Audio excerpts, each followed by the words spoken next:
Bueno, mi mensaje para Curazao es empezar a aprovechar de los recursos lingüísticos, de los recursos culturales que tienen sus niños.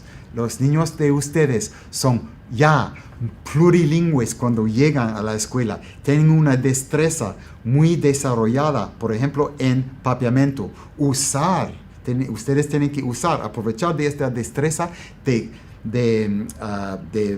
construir una fundación muy sólida de la parte de sus niños en su propia cultura, en su propia lengua. Eso no para cerrar sus niños, no, para abrir sus niños, para que sus niños tengan una confianza sólida en su propia cultura, sólida en su propia lengua, y para que puedan transferir esta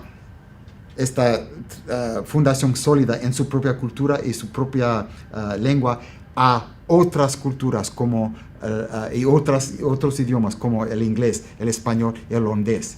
Entonces, con la meta de producir niños, de los niños del futuro, los niños que pueden